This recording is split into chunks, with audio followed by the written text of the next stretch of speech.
Hello friends, welcome to my channel. आज हम अपना लेक्चर नंबर 19 स्टार्ट करेंगे। इससे पहले हमने सोशल साइकोलॉजी के 2 या 3 लेक्चर कवर किए हैं और ओवरऑल ये सीरीज़ का लेक्चर नंबर 19 है। इससे पहले हमने यूनिट 1 कवर किया था और उसके बाद हमने ये सोशल साइकोलॉजी स्टार्ट किया है। इसके बाद हम रिसर्च स्टार्ट करेंगे। तो लास्ट टाइम हमने जो टॉपिक कवर किया था वो था प्रेजुडाइज, उसके कॉग्निटिव सोर्स क्या हैं, स्केपगोटिंग क्या है, जो भी टाइप्स हैं या ओरिजिन ऑफ प्रेजुडाइज, ये मैंने सब कवर करवा दिया था। ठीक है, तो आज हम अपने नेक्स्ट टॉपिक में आएंगे। वो टॉपिक है हमारा सोशल कॉग्निशन। इसमें हम पढ़ेंगे कि हम सोशली इन्फॉर्मेशन को कैसे प्रोसेस करते हैं, जो इनकन्सिस्टेंट इन्फॉर्मेशन होती है उसके साथ हम कैसे डील करते हैं, या किसी सोशल इन्फॉर्मेशन के रिलेटेड हम कैसे अपना ऑप्टिमाइस्टिक बायसनेस शो करते हैं, काउंटर फैक्चुअल थिंकिंग क्या होती है, फिर प्रोटोटाइप और स्टीरियोटाइप, ये मैंने आपको पहले भी बताया था, बट हम इसको सोशल कॉग्निशन में कैसे यूज़ करते हैं। फिर इसमें जो मेन कंसेप्ट था वो है परसुएशन, यानी कि आप मैसेज के थ्रू कैसे किसी का एटीट्यूड चेंज करते हो, ये भी हम आज ही कवर करेंगे। फिर इसकी कॉग्निटिव अप्रोच पढ़ेंगे परसुएशन की, जो आपकी क्या है 4 टाइप्स की है: systematic processing, heuristic processing, elaborative likelihood model और आपका ह्यूरिस्टिक सिस्टमैटिक मॉडल। और आज का लेक्चर हमारा इतना ही रहेगा और नेक्स्ट में हम करेंगे इंप्रेशन फॉर्मेशन एंड एट्रीब्यूशन। ठीक है, तो चलो अब हम अपना टॉपिक स्टार्ट करते हैं। सबसे पहले आ गया सोशल कॉग्निशन। सोशल कॉग्निशन में मेन हम क्या पढ़ेंगे, how we process social information, कि जो सोशल इन्फॉर्मेशन है हम उसको प्रोसेस कैसे कर रहे हैं। The process through which we notice, store, remember and later use social information. ये एक ऐसा प्रोसेस है जिसमें हम क्या करते हैं, सबसे पहले इन्फॉर्मेशन को नोटिस करते हैं, फिर नोटिस करी हुई इन्फॉर्मेशन को हम स्टोर करते हैं, फिर जब उसको रिमेंबर करते हैं यानी कि याद करते हैं उसको, और जब उसकी ज़रूरत होती है हम उस इन्फॉर्मेशन को यूज़ करते हैं। मतलब सेम जैसा हम मेमोरी का वो पढ़ते थे वही चीज़ एक हिसाब से वही हो रहा है। सबसे पहले आप इन्फॉर्मेशन, कोई भी चीज़ है, मतलब आप अपने इन्वायरमेंट में सबसे पहले उसको नोटिस करोगे।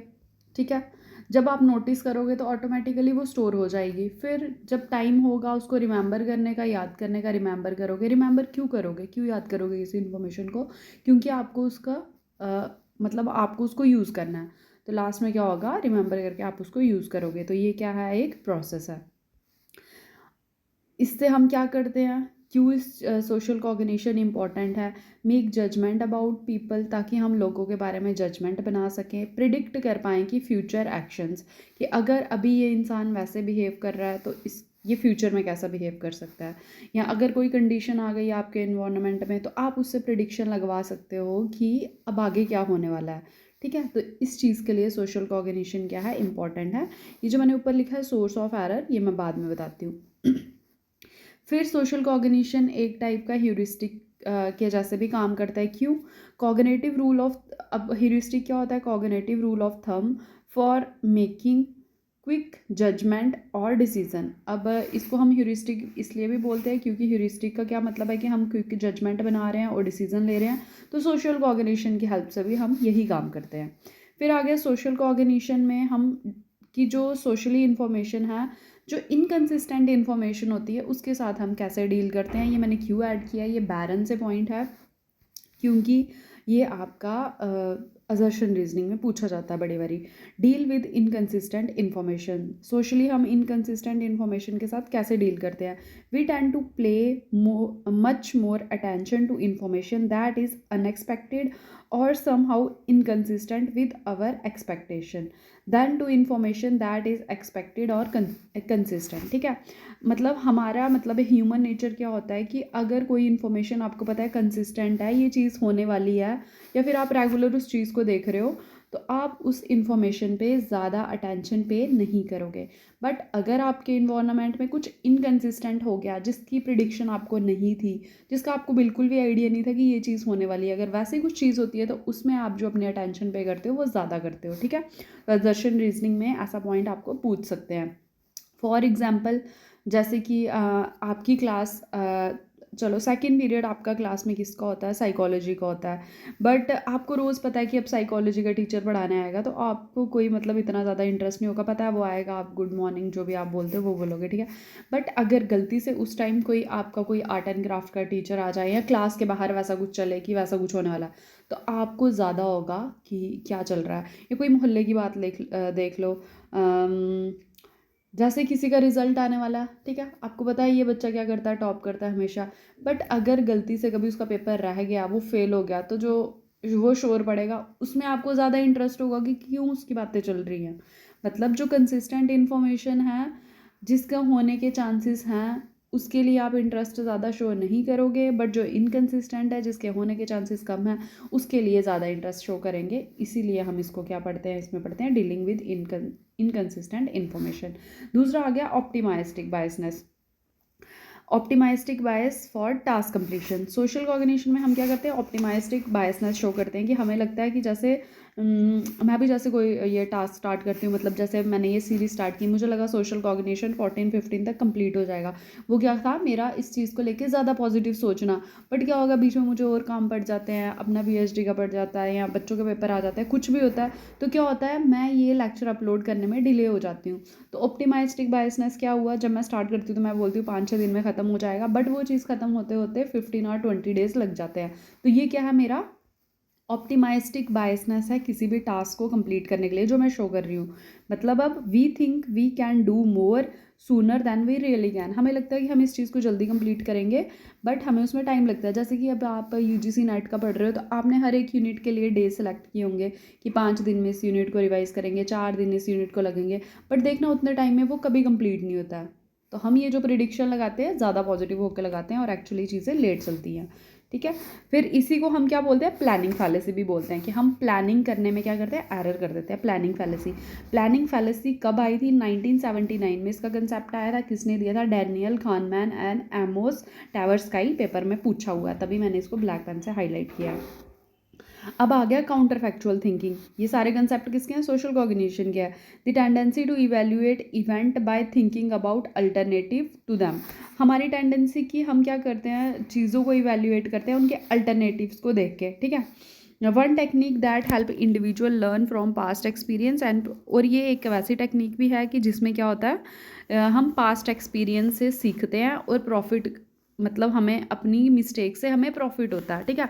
इसकी एग्जांपल मैंने आपको एक, जब मैंने कॉग्निशन करवाया था, मैंने तब भी करवाया था काउंटर फैक्चुअल थिंकिंग का, कि हम अपने आप को इवैल्यूएट करते हैं अल्टरनेटिव्स को देख के। अगर मेरे 100 में से 36 मार्क्स आ रहे हैं, ठीक है, यानी कि मेरी 36% आ रही है, तो मैं क्या बोलूँगी, एटलीस्ट मेरी 36% तो आई, कम से कम ये तो नहीं हुआ कि मैं फेल हो गई, ठीक है। या फिर अगर हाँ, अगर मैं क्या हो रही हूँ, मैं बड़ी मुश्किल से पास हो रही हूँ, ठीक है, 40% मेरा आ रहा है, और मेरा कोई फ्रेंड है उसका आ रहा है 32%, वो फेल हो रहा है, तो मेरे को ये नहीं दिखेगा कि मेरे 40 आ रहे हैं, मैं 60% पीछे हूँ। मैं क्या बोलूँगी, कम से कम मेरे 32 तो नहीं आए ना, मेरे 40 आ रहे हैं। तो हम अल्टरनेटिव्स को देख के क्या करते हैं, इवेल्यूएट करते हैं। उधर मैंने आपको शायद ऐसी एग्जाम्पल दी थी कि एटलीस्ट मेरे कितने आ रहे हैं, जैसे मेरा A ग्रेड, उधर था कि मेरा C ग्रेड आ रहा है, तो मैं बोल रही हूँ एटलीस्ट मेरा C ग्रेड तो है, D तो नहीं है ना। तो अल्टरनेटिव्स को देख के मैं खुद को इवैल्यूएट कर रही हूँ, ये क्या मेरी काउंटर फैक्चुअल थिंकिंग है, और इससे मैं फ्यूचर में क्या कर सकती हूँ, सीख भी सकती हूँ। और इसकी बड़ी अच्छी बैरन में एक एग्जांपल दी है, जो क्या होता है, टूरिस्ट गाइड होता है, और जो मतलब जिन लोगों को वो अपने साथ लेके जाता है, और उधर जाके क्या होता है कि वो एक तूफ़ान में फंस जाते हैं। वो पहले से प्रिडिक्शन लगाता है कि मतलब मौसम वैसा रहेगा, बट उधर जाके मौसम ख़राब हो जाता है। तो फिर वो क्या करता है, वो बड़ी मुश्किल से उन लोगों को क्या करता है, वहाँ से बचा के लेके आता है। फिर वो बोलता है, अल्टरनेटिव बोलता है, कम से कम हम निकल तो आए, हमें कुछ हुआ तो नहीं, मतलब अपनी गलती फिर भी नहीं मानी, अल्टरनेटिव से क्या कर रहा है, वो खुद को इवैल्यूएट कर रहा है। तो वो बड़ी अच्छी सी एग्जांपल है, बैरन में जाके एक बार देखना। अगर आपको नहीं, आपके पास बैरन नहीं होगी तो मुझे बोलना, मैं उसकी आपको एक, मतलब इसकी PDF में उसके एक वो पैराग्राफ ऐड कर दूँगी। अब आ गया ये जो काउंटर फैक्चुअल थिंकिंग है, ये भी 2 टाइप की है, पॉजिटिव फीलिंग होती है और नेगेटिव फीलिंग। यानी कि जब डाउनवर्ड काउंटर फैक्चुअल थिंकिंग होती है, जैसे कि हमने पेपर में सोचा होता है, हम बड़ा, मैं पेपर में पढ़ के जाती हूँ, तो मेरे को लगता है कि मैंने पूरा पढ़ के भी मुझे लगता है मैंने बिल्कुल कम पढ़ा है, ठीक है। तो ये क्या मेरी डाउनवर्ड काउंटर फैक्चुअल थिंकिंग, मुझे लग रहा है कि मैंने कम पढ़ा है और मेरे को बड़ी मतलब मेरे को उम्मीद क्या होती है कि मेरा बड़ा वर्स आउटकम मिलेंगे। बट क्या होता है फिर मैं इतना पढ़ के वैसा सोच रही हूँ, बट रिजल्ट जब आता है वो पॉजिटिव आता है, तो उसके बाद क्या होती है, मुझे पॉजिटिव फीलिंग और सेटिस्फैक्शन आती है, ठीक है। बट बारी बारी हम क्या करते हैं, हम पेपर के बारे में ना बड़ा पॉजिटिव सोच के जाते हैं, हमने बड़ा ज़्यादा मतलब अपवर्ड इमेजिन कर लिया होता है कि ऐसा होगा और उधर जाके क्या होता है, रिजल्ट उल्टा हो जाता है, तो फिर क्या होता है, नेगेटिव फीलिंग आती है, ठीक है। तो जब डाउनवर्ड काउंटर फैक्चुअल थिंकिंग होगी तो पॉजिटिव फीलिंग होगी, जब अपवर्ड होगी तो क्या होगी, नेगेटिव फीलिंग होगी। इसमें से भी असर्शन रीजनिंग पूछ सकते हैं। Focus on why negative outcome occur, main ही किस पे फोकस करते हैं हम काउंटर फैक्चुअल थिंकिंग में, कि नेगेटिव आउटकम क्यों हो रहे हैं। बेटर स्ट्रैटेजी को परफॉर्म करते हैं और परफॉर्मेंस को क्या करते हैं, future better strategies and performance on future occasion, कि नेगेटिव आउटकम क्यों हो रहे हैं और उसके बेसिस पे हम क्या करते हैं, अपनी स्ट्रैटेजीज़ को क्या करते हैं, इम्प्रूव करते हैं फ्यूचर परफॉर्मेंस के लिए, ठीक है। फिर आ गया सोशल कॉग्निशन गाइडेड बाय, इतना ही था ये आपका काउंटर फैक्चुअल थिंकिंग। नेक्स्ट है आपका कि सोशल कॉग्निशन को कौन गाइड करता है, तो कौन गाइड करता है, स्कीमा। स्कीमा क्या होते हैं, ये एक फ्रेमवर्क प्रोवाइड करते हैं, provide framework set of rules और guidelines for processing information about any object. ये हमें एक फ्रेमवर्क प्रोवाइड करते हैं, सेट ऑफ रूल्स होते हैं जो हमें गाइडलाइंस प्रोवाइड कर रहे हैं, किसी भी इंफॉर्मेशन, किसी भी ऑब्जेक्ट के रिलेटेड, किसी भी चीज़ के रिलेटेड हम इंफॉर्मेशन को कैसे प्रोसेस करेंगे, उस चीज़ के रिलेटेड ये क्या करते हैं, रूल्स और गाइडलाइंस हमें प्रोवाइड करते हैं। और स्कीमा मैं आपको बड़ी बारी पढ़ा चुकी हूँ। अब आ गया schema that function in the form of category, ये भी मैंने आपको उसमें बता दिया था कॉग्निशन में। कोई भी स्कीमा जो कैटेगरी के फॉर्म में फंक्शन करता है उसको हम क्या बोलते हैं, प्रोटोटाइप। और कोई भी स्कीमा जो ग्रुप ऑफ क्या बोलते हैं हम, जो ग्रुप ऑफ पीपल के साथ रिलेट करता है कोई भी स्कीमा, तो उसको हम क्या बोलते हैं, स्टीरियोटाइप, ठीक है। कैटेगरी के फॉर्म को प्रोटोटाइप और ग्रुप ऑफ पीपल के टाइप को क्या बोलते हैं, स्टीरियोटाइप। और प्रोटोटाइप क्या आ गया, दी फर्स्ट मॉडल और डिज़ाइन, मतलब कोई भी फर्स्ट मॉडल या डिज़ाइन जिसको आप दूसरे के साथ कंपेयर कर रहे हो वो क्या है, आपका प्रोटोटाइप है। जैसे कि अर्थ का प्रोटोटाइप क्या आ गया, आपका ग्लोब। या आपके घर में कोई डॉग है, जर्मन शेफर्ड है, आप किसी दूसरे डॉग को देख रहे हो, आप उसको उसके साथ कंपेयर कर रहे हो कि इसके कान थोड़े ज़्यादा लंबे हैं, इसका कलर थोड़ा ज़्यादा ब्राउन है, तो ये क्या, आप अपने डॉग के साथ जब उसको कंपेयर कर रहे हो तो वो क्या आ गया, उसका प्रोटोटाइप आ गया, ठीक है। ये चीज़ें मैं पहले से बढ़ा चुकी हूँ इसलिए इसको मैं इधर से जल्दी जल्दी ख़त्म कर रही हूँ। फिर category based schema that are related to group of people, तो उसको हम क्या बोलते हैं, स्टीरियोटाइप। ये भी आपको पता होना चाहिए। अब तो ये टिप्स पे चाहिए, अगर कोई जो भी मेरी वीडियोज़ रेगुलर देखते तो उनको ये पता होनी चाहिए चीज़ें। अब आ गया नेक्स्ट टॉपिक हमारा, परसुएशन, ठीक है। परसुएशन क्या है, the process through which one or more person attempt to alter the attitude of one or more others. ये एक वैसा प्रोसेस है जिसके थ्रू हम क्या करते हैं, एक इंडिविजुअल दूसरे इंडिविजुअल के एटीट्यूड को ऑल्टर करता है, चेंज करता है। किसकी हेल्प से करता है, using message to change attitude. अब ये जो मैसेज, किसी इंडिविजुअल के एटीट्यूड को जब आप चेंज कर रहे हो मैसेज के थ्रू, वो मैसेज चाहे रिटन हो चाहे स्पोकन हो, ठीक है, बट मैसेज के थ्रू जब आप किसी के एटीट्यूड को चेंज करते हो उसको हम क्या बोलते हैं, परसुएशन बोलते हैं, ठीक है। तो चीज़ों के साथ कंफ्यूज मत होना, अपने बेसिक कंसेप्ट क्लियर रखना, बिल्कुल क्लियर रखना, क्योंकि सोशल साइकोलॉजी आजकल 6 या 7 क्वेश्चन बड़े आराम से पूछ रहे हैं, यानी कि आपका 14 और 16 नंबर का सोशल साइकोलॉजी आ रहा ही आ रहा है, क्योंकि पैराग्राफ भी इसमें से आता है। तो जो मैंने एक्सपेरिमेंट करवाए हैं उनको भी एक बार जाके देख लेना प्लीज़। अब आ गया कॉग्निटिव अप्रोच टू परसुएशन। तो कॉग्निटिव अप्रोच टू परसुएशन में हम क्या पढ़ते हैं, सबसे पहले आ गया सिस्टमैटिक प्रोसेसिंग, और इसको हम सेंट्रल रूट भी बोलते हैं, क्वेश्चन आता है ऐसा भी। ह्यूरिस्टिक प्रोसेसिंग, इसको हम बोलते हैं पेरिफेरल रूट, ये भी क्वेश्चन पूछा जाता है, ठीक है। फिर इलेबोरेटिव लाइक्लीहुड मॉडल, अब एक एक करके बताती हूँ। सिस्टमैटिक प्रोसेस और सेंट्रल रूट का क्या पर्पस है, main careful consideration of content of persuasion message, also called central root of persuasion. Such processing is quite effortful and absorb much of information processing capacity. इसमें main क्या है ना, इसमें सिर्फ सिस्टमैटिक प्रोसेस में एक चीज़ याद रखो कि इसको हम सेंट्रल रूट ऑफ परसुएशन बोलते हैं, और इसमें जो हम एटीट्यूड चेंज करने के लिए जो भी मैसेज पास करते हैं उसमें बड़े ज़्यादा हमें एफर्ट लगाने पड़ते हैं, और ये प्रोसेस ज़्यादा एफर्टफुल होता है, और बहुत सारी इन्फॉर्मेशन मतलब हमें मतलब बड़े एफर्ट लगाने पड़ते हैं, और किसी का एटीट्यूड चेंज करना बड़ा मुश्किल होता है इसमें, क्योंकि जिसका हमें एटीट्यूड चेंज करना है ना, यानी कि ये पर्सन है, इसको बी का एटीट्यूड चेंज करना है। जो बी है ना, ये बिल्कुल मतलब टारगेट इंडिविजुअल बिल्कुल मोटिवेटेड नहीं है कि ये आपके मैसेज से इन्फ्लुएंस होगा, ये खुद से सीखने के लिए आया होगा। अब जैसे कि कोई नॉन साइकोलॉजी का है तो मेरे को उसका एटीट्यूड चेंज करना है साइकोलॉजी की तरफ, और उसको साइकोलॉजी की तरफ बिल्कुल इंटरेस्ट नहीं है, तो वो उधर जो मेरे मैसेज, मतलब मैं जो भी मैसेज भेजूंगी चाहे रिटर्न स्पोकन, तो उसमें मेरे को बड़ा एफर्ट लगाना पड़ेगा, पहले उसको मोटिवेट करना पड़ेगा, फिर जाके वो मेरी बात कहीं सुनेगा, फिर जाके मैं उसका साइकोलॉजी की तरफ एटीट्यूड चेंज कर पाऊंगी। तो ये क्या आपका सिस्टमैटिक रूट और सेंट्रल रूट।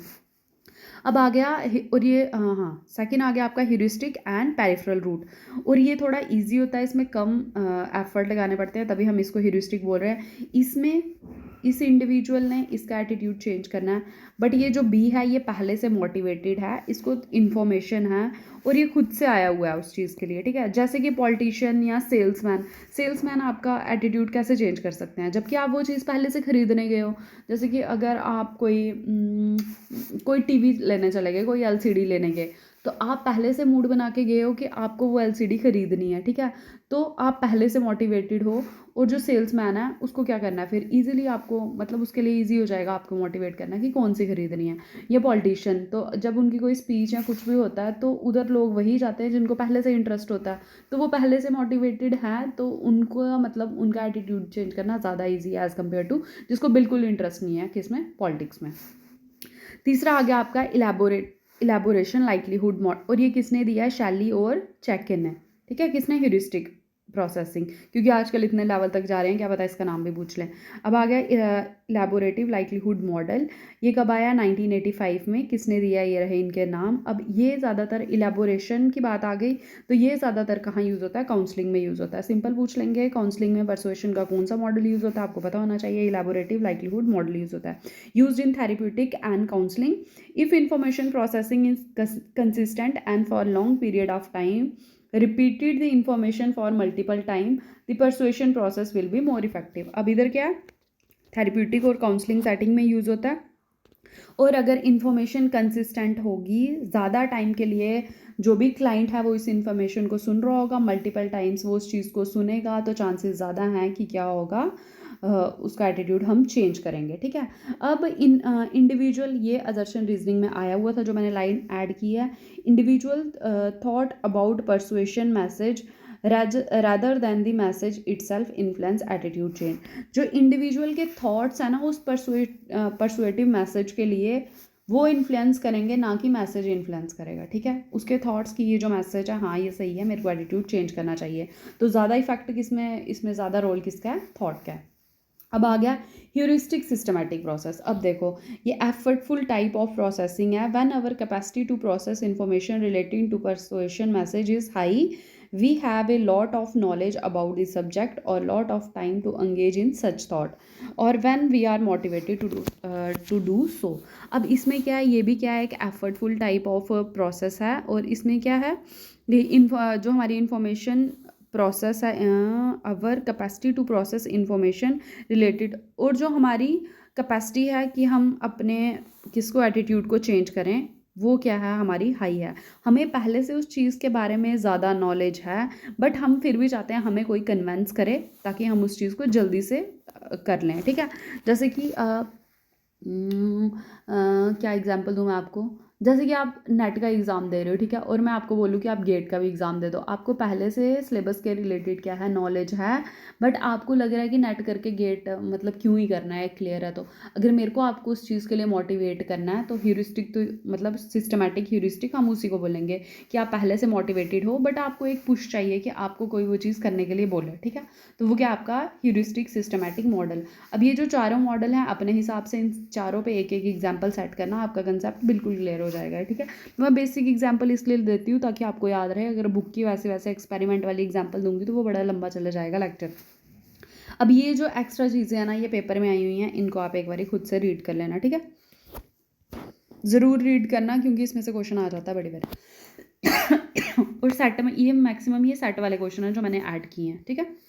अगर आपको वीडियो अच्छी लगी तो लाइक करना, चैनल को सब्सक्राइब करना और वीडियो को शेयर भी करना, और नेक्स्ट लेक्चर मैं कोशिश करूँगी कि मैं कल ही लेके आऊँ, ठीक है, बट अगर हो सकता है, अगर लेट हो गया तो कल परसों तक ये आ ही जाएगा। फिर नेक्स्ट क्या आपका इंप्रेशन, फॉर्मेशन एंड एट्रीब्यूशन। अब पहले हम कर रहे थे एटीट्यूड, अब आ जाएगा एट्रीब्यूशन, दोनों अलग चीज़ें हैं, ठीक है। फिर इसका मॉडल और फिर प्रो सोशल बिहेवियर क्या होता है, ऑल्टरिज्म क्या होता है, फिर ग्रुप, ऑडियंस, फिर ये सारी चीज़ें।